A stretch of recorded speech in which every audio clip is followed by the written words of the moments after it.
दोस्तों, मैं विजय यादव, राष्ट्रीय संयुक्त जन मोर्चा का प्रवक्ता। आज का जो हमारा विषय है,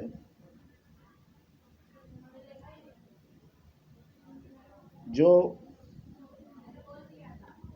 चंद मुट्ठी भर लोग, मुश्किल से 12-13 लाख लोग होंगे, जिनकी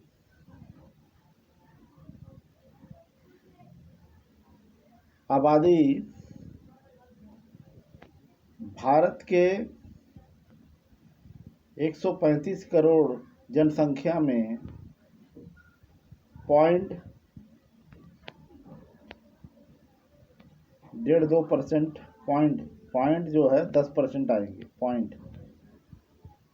मैं पॉइंट की बात करता हूँ, 1% की बात नहीं करता हूँ। तो दोस्तों, जो यह आबादी है 12-13 लाख,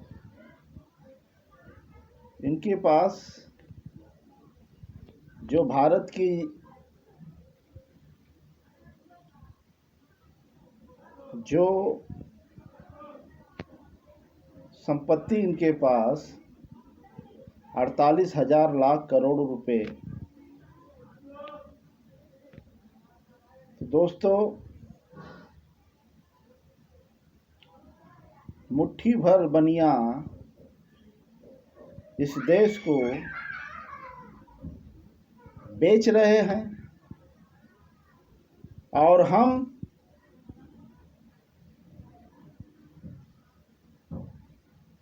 इनके शोषण का शिकार बने हुए हैं। अमित शाह हो या मोदी हो या अडानी अंबानी हो, इनकी जाति पूछिए क्या है।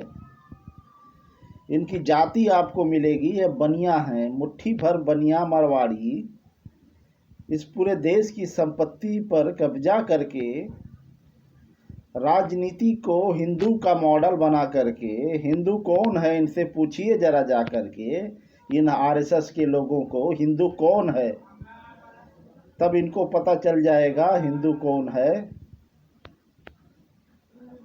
असल में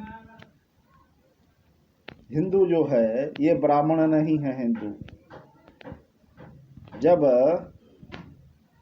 अरब और मुगल तुर्क भारत में आए, जब उन्होंने कहा कि जजिया कर लगाया जाएगा, तो जजिया कर किसके ऊपर लगाया गया, यह सोचने वाली बात है।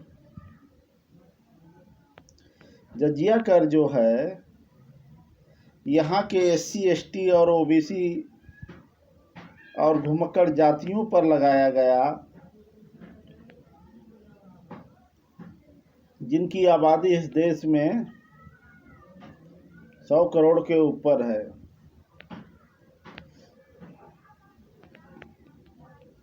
और ब्राह्मणों ने कहा कि हम हिंदू नहीं हैं, हिंदू तो ये लोग हैं, इनके ऊपर जजिया कर लगाओ। तो ब्राह्मणों के ऊपर जजिया कर नहीं लगाया गया और ब्राह्मण जो हैं इससे मुक्त रहें। लेकिन वही ब्राह्मण आरएसएस के द्वारा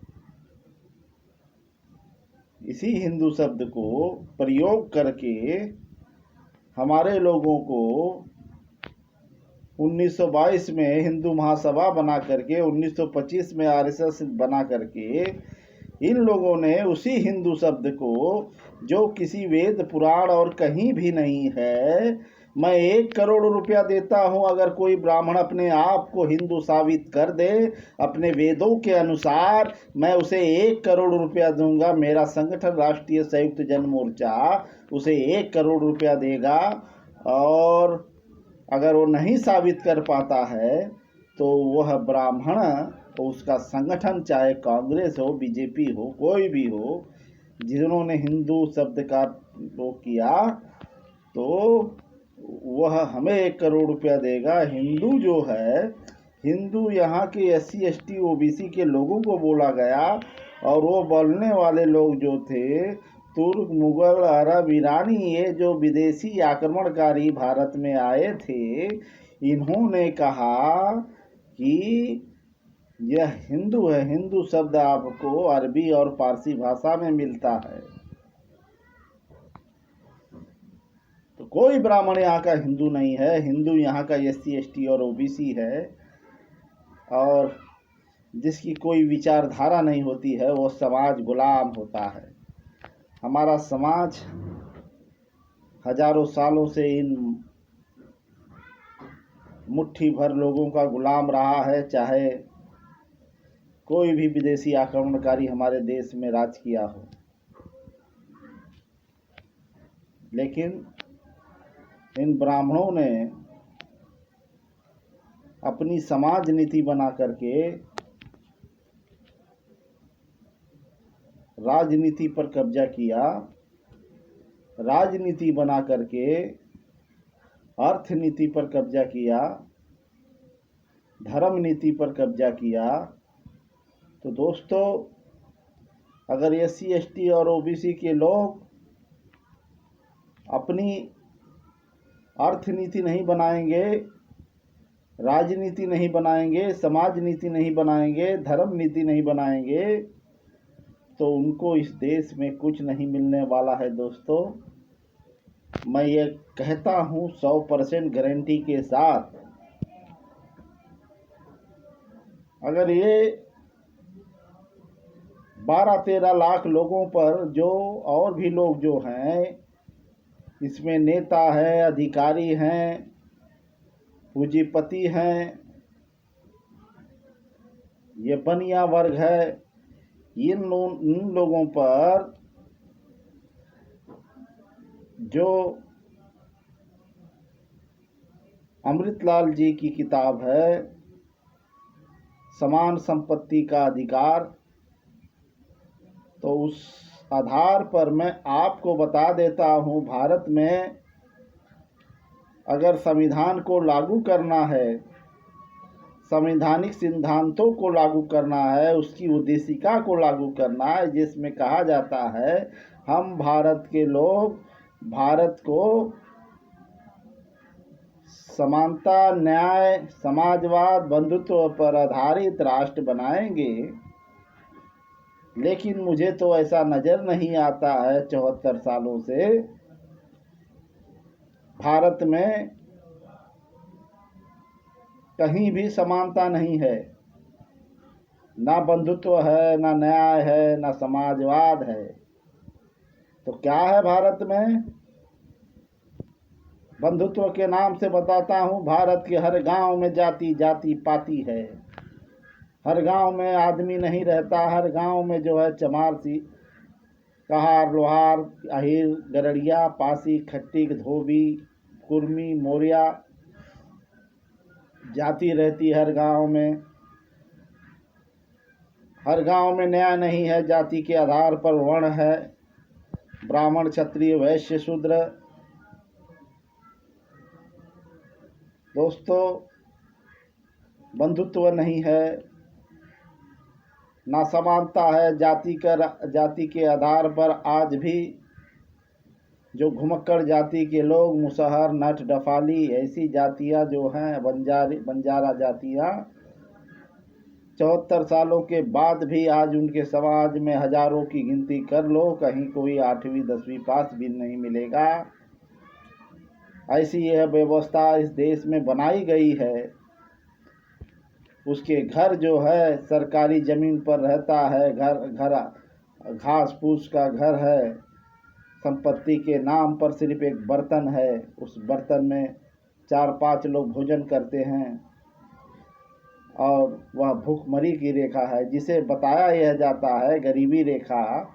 असल में वह भूखमरी की रेखा है। भारत में यह 14% ये और 50% लोग भूखमरी की रेखा में रहते हैं। कोई भारत में 50% की आबादी भूखमरी की रेखा में रहती है, ऐसा विजय यादव का अध्ययन है, अमृतलाल जी का अध्ययन है। और दोस्तों, इतनी बड़ी आबादी को, यह आबादी 60% की 60% जो है, ऑक्सफैम की रिपोर्ट है कि 4% जीवन जीती है संपत्ति का। जो भारत का जो संपत्ति का भाग है सिर्फ इसके पास 4% है, और 1% लोगों के पास 73% संपत्ति है। तो दोस्तों, भारत की जो यह आर्थिक असमानता, यह जाति की असमानता, यह कैसी असमानता है जो हजारों सालों से ख़त्म नहीं हो रही है। तो अमृतलाल जी और विजय यादव जी और योगेंद्र यादव जी, दया सागर बोस जी, रणधीर प्रसाद जी, डॉक्टर बीपी यादव जी और भी हमारे बहुत सारे साथी गण यह मांग कर रहे हैं कि भारत की जनता करे पुकार, समान संपत्ति हो अधिकार। भारत में 3%,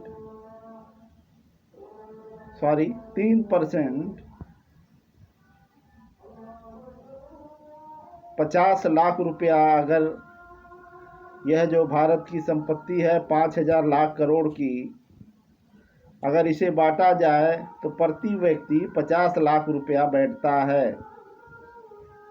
तो 50 लाख रुपए में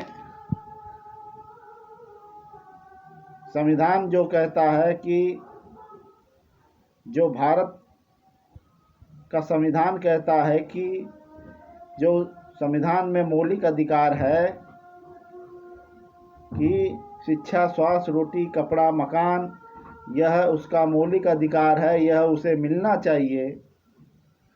तो 3% 50 लाख रुपए पर, जैसे सेविंग में अगर 50 लाख रुपया रख दिया जाए तो उसका 3% ब्याज बैठता है 1.5 लाख रुपया।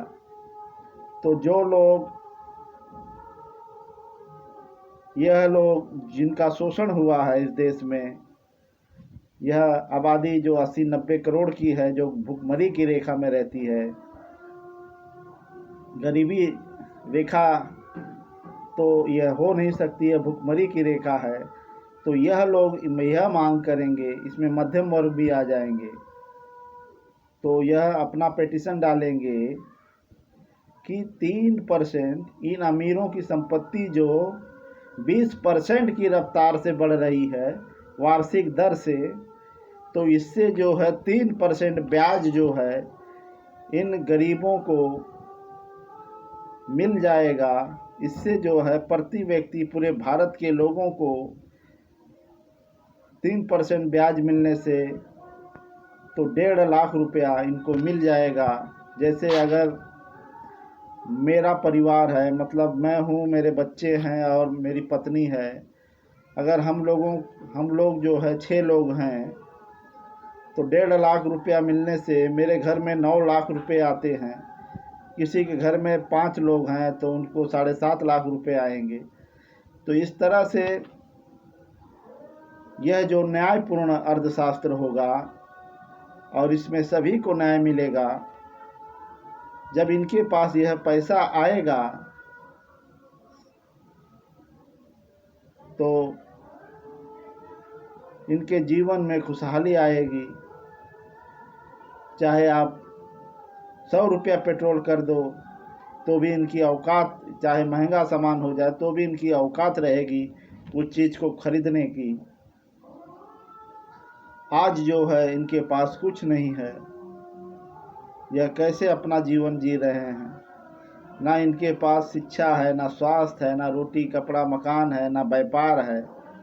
व्यापार पर चंद बनियों का कब्जा है जो 48,000 लाख करोड़ की संपत्ति पर कब्जा करके बैठे हैं। क्या यह भ्रष्टाचार नहीं है? क्या यह कांग्रेस और बीजेपी को दिखता नहीं है यह भ्रष्टाचार? और इस संपत्ति को जो समर्थन करने वाले लोग वो देशद्रोही से कम नहीं हो सकते हैं, जो संवैधानिक मौलिक अधिकारों को लागू नहीं करते हैं। जैसे हमारे बाप की संपत्ति होती है, उस संपत्ति में अगर हम अपने छोटे भाई को कम हिस्सा दें तो हमारा सर फोड़ देता है या तो हाई कोर्ट चला जाता है।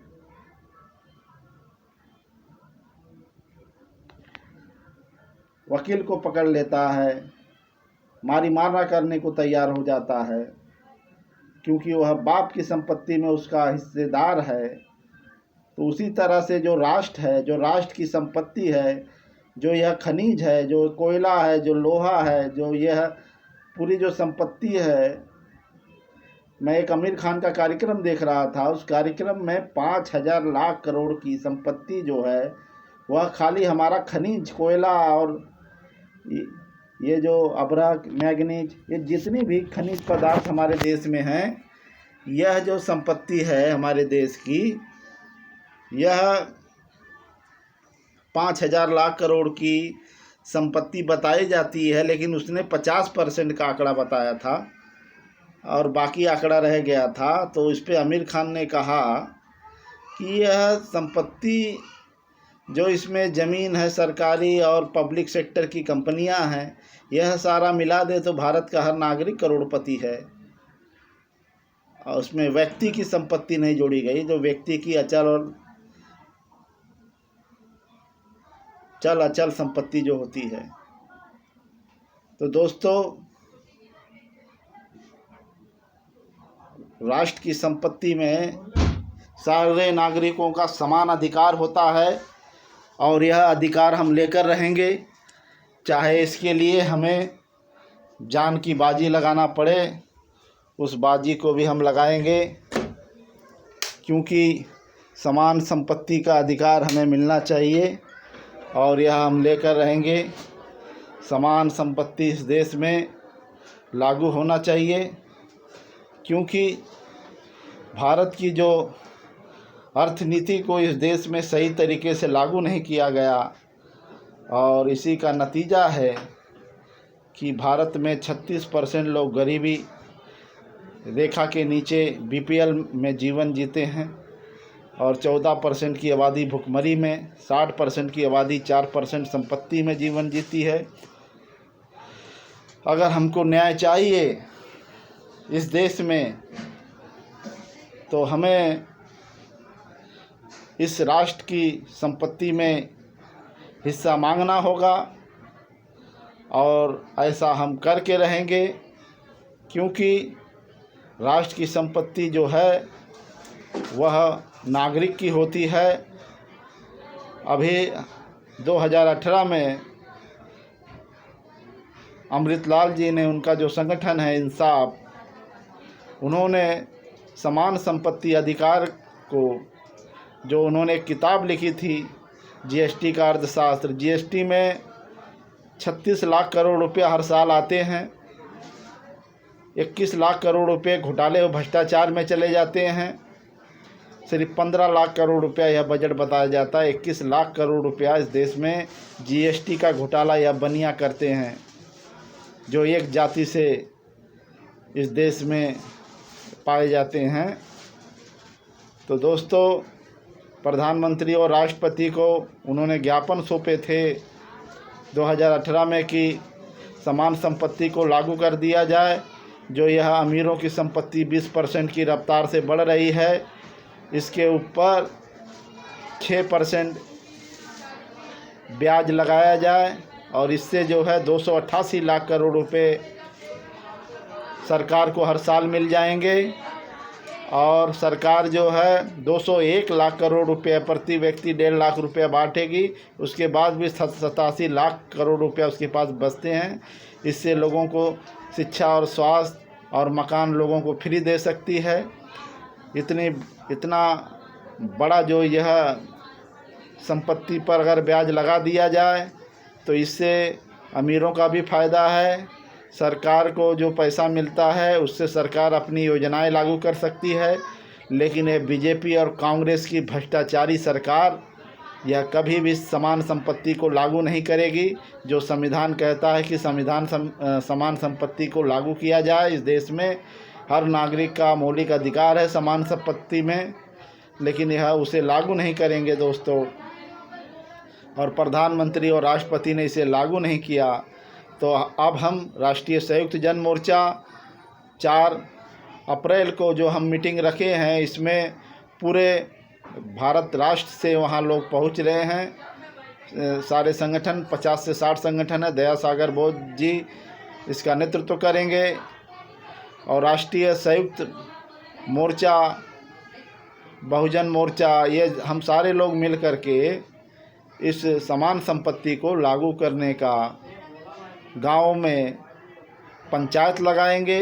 जैसे किसान मोर्चा है, उसमें देवेंद्र यादव और राकेश टिकैत, इन सारे लोगों को, किसानों को यह बताएंगे, या SC ST OBC यह पंचायत में हम बताएंगे, महापंचायत में जगह जगह पे लगाएंगे हम। और हम बताएंगे कि भारत की अडानी अंबानी और ऐसे 13 लाख जो पूंजीपति हैं, अमीर हैं, उनके ऊपर जो है यह 3% संपत्ति ब्याज लगना चाहिए या नहीं लगना चाहिए। तो यह किसान, गरीब, मजदूर, बेरोजगार, यह सारे लोग यह मांग को सही मांग मानेंगे। तो दोस्तों, मैं यह चाहता हूं कि राष्ट्रीय संयुक्त जन मोर्चा के आधार पर आप लोग संगठित होकर के भारत की संपत्ति पर, समान संपत्ति पर अमीरों ने जो कब्जा करके बैठे हैं, भ्रष्टाचार करके बैठे हैं, अगर इनकी संपत्ति को हम कानून बना करके आपके वोट के माध्यम से जब सरकार हमारी गरीब, किसान, मजदूरों, बेरोजगारों की बनेगी, तो समान संपत्ति को हम लागू कर देंगे। और इससे जैसे वार्षिक वर्षा जो होती है, वर्षा चक्र जो होता है, जो वर्षा गिरती है तो 10% जो है समुंदर, 10% जो है तालाब, नदी और ज़मीन के नीचे पानी चला जाता है, बाकी 90% समुंदर में पानी चला जाता है। उसी तरह अगर यह समान संपत्ति पर ब्याज, समान संपत्ति को लागू कर दिया जाए और अमीरों की संपत्ति पर 3% ब्याज लगा दिया जाए, तो मैं यह दावे के साथ कहता हूं कि इससे अमीरों का भी फ़ायदा है, गरीबों का भी फ़ायदा है, राष्ट्र का भी फ़ायदा है। और इस देश में बिगर रक्त क्रांति किए अपने वोट से क्रांति हो जाएगी। रक्त क्रांति की जो ज़रूरत नहीं है, क्योंकि रक्त क्रांति जो यह कम्युनिस्ट मॉडल है, इसे सही नहीं ठहराया जा सकता है। और मैं चाहता हूं कि समान संपत्ति को इस देश में लागू कर देना चाहिए और सबको शिक्षा और स्वास्थ्य का अधिकार दे करके, सबको राष्ट्र संपत्ति में, राष्ट्र की संपत्ति में सबको भागीदारी दे करके यहाँ पर भारत देश में सभी लोगों को 3% अमीरों की संपत्ति पर ब्याज लगा करके 3% हर व्यक्ति को 1.5 लाख रुपया वार्षिक दर से 50 लाख की संपत्ति पर उसका अधिकार होगा। और इसे राष्ट्रीय संयुक्त जन मोर्चा पूरे भारत में लागू कराएगी। अगर यह मोदी ने इसे लागू नहीं किया तो राष्ट्रीय संयुक्त जन मोर्चा किसानों के बीच में जाएगी और गरीबों के बीच में जाएगी, ये जो घुमक्कड़ जातियां हैं इनके बीच में जाएगी और इस संपत्ति को लागू करके रहेगी। समान संपत्ति हो अधिकार, भारत की जनता करे पुकार। इसी के साथ दोस्तों, मैं अपनी बात को विराम कर देता हूँ। जय भारत, जय समान संपत्ति।